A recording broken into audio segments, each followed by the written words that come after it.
miss the opportunity of exulting in our true existence when these transient moments give you experience of it. And sometimes the transient moments are there for a long time, and like the awakening of the fountain. I mean, once you see the thing, it stays with you for your entire life with the metal thing. My stick does not want to obey me. It falls down by itself. That's okay. This is part of my, what shall I say, my authority.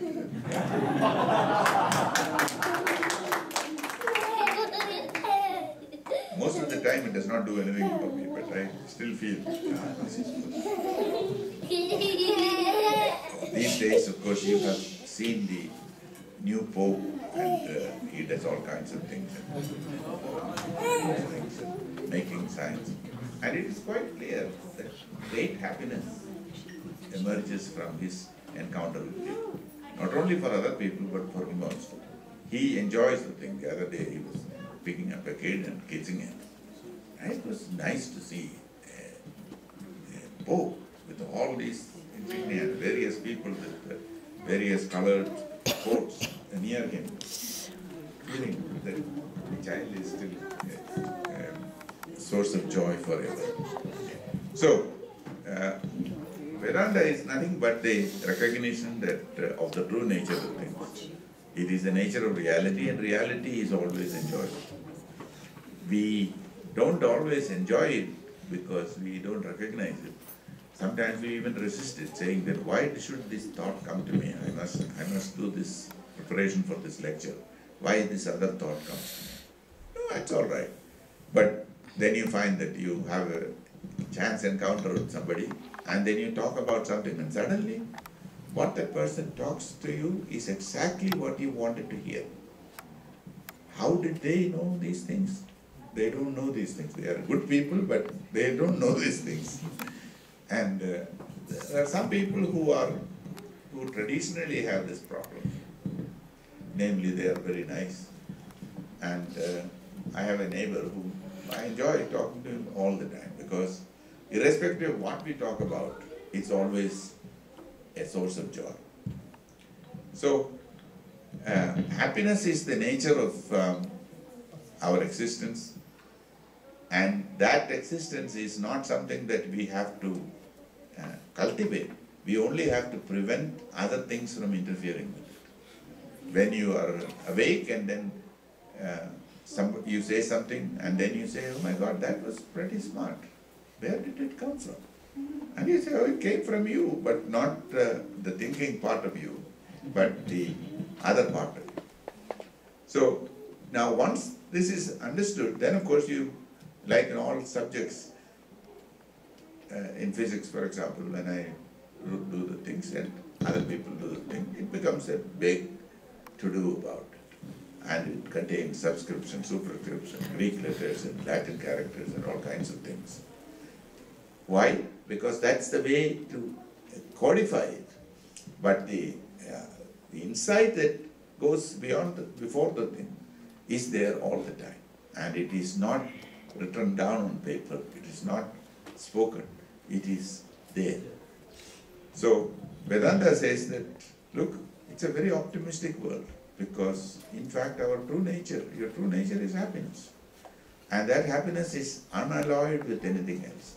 It is not subject to anybody, and it is not something which is conditioned by space, time or people. It is something that is there. Only thing is that we must practice a mechanism of encouraging this one to emerge more and more and be in it even while you are doing other things. You can think deep thoughts when you are doing very ordinary things. Even when teaching, and teaching stupid things to stupid people, you can still have good ideas, because there may be one person who might ask you a question which illuminates the whole thing. So, Vedanta is a beautiful thing, and it is a remarkable thing is that So much of this is already in the traditional literature, and in the Upanishads in general contain very clever items of things. And these items of things are things which tell us about things. And instead of thinking about all the mythology and all the systems behind the thing, if we are able to understand this particular thing, then we know that that is what we are. So Vedanta is therefore a theory of existence. It's a physiological theory. It's a statement about how we are made up and what are the things that you have. And despite all the things that you read in the newspaper or see on the television, the true nature of things is something that is both very obvious and very hidden. It is hidden because we don't recognize it, but it is very open because when it comes out, it does not appear to be something new. It's something that we knew all along. And that's what we always say, so-and-so, he speaks so true, such a true statement. How do you know it's true? Because you know it is true. So how did he know it was true? That we don't know, but however it is, it has come out. And when you see poems, when you see pictures, when you see flowers, when you see children, all these cases are things which give us pleasure because in fact they show us the possibilities which we did not ourselves anticipate. We did not work for it, but it comes by itself. So Vedanta is a very nice scheme of things. It basically says that, first of all, it's good news, gospel. Good news. What is the good news? Good news is that you are it. You don't have to go anywhere for it. It comes to you. And comes to you not because you have done some clever things, but because it's a natural thing to come to you. Only thing is that you have to recognize when it comes to you and be grateful and then try to increase those opportunities and then maybe try to impart some of the happiness to other people. And the great religious teachers are the people who are happy people. And when you see them, you find that these people must know something because they seem to be happy. Whatever happens, there is one great teacher that I know who is very ill. And I share many illnesses with him, but I complain about it. But in his case, he simply says, yeah, it is there, but it's okay. It was said about Ramana Maharshi that when he had some problem with his hand and there was a painful thing, he simply said, do it. He said, but doesn't it pain? Yeah, it pains.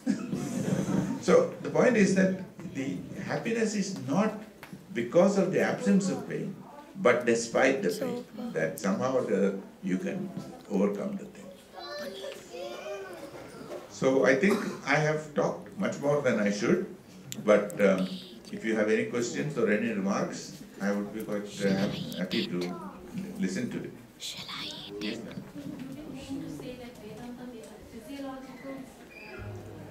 Physiological in the sense that when we talk about physiology, what is it that we mean? We don't mean hands and foot. We mean all the inside things.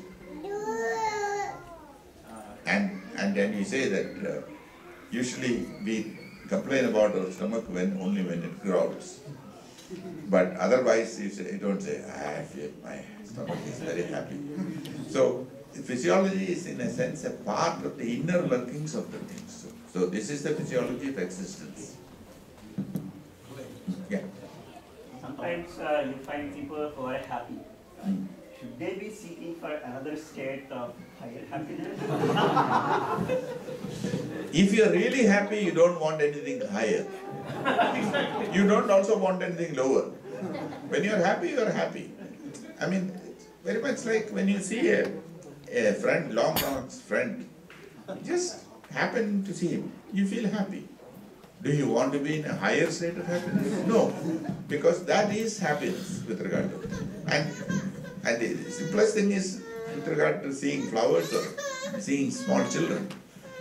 Even when they are making sound, you feel that's okay. That's part of the thing, but nevertheless that is...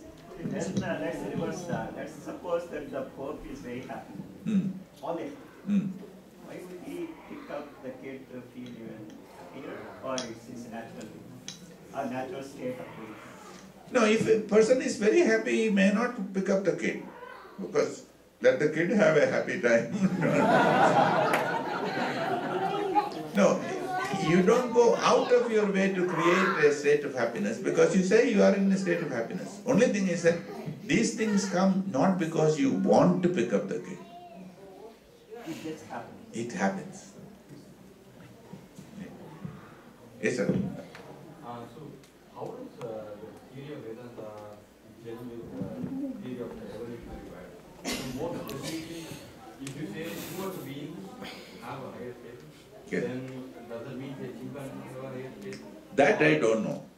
That I don't. In fact, there are many people about whom I don't know whether they have a higher state. No, jokes apart. I mean, we don't know who has higher state, but we do know that we have higher state. Because this is not a matter of theory, it is a matter of experience. And once you recognize that in fact this is very good, then you say, yeah, this is like the man who wanted to know what is meant by talking in prose, until he found that he was always talking in prose. We don't know what happiness is until we are happy. But when we are happy, usually we are not thinking about anything. Don't even say that I am happy.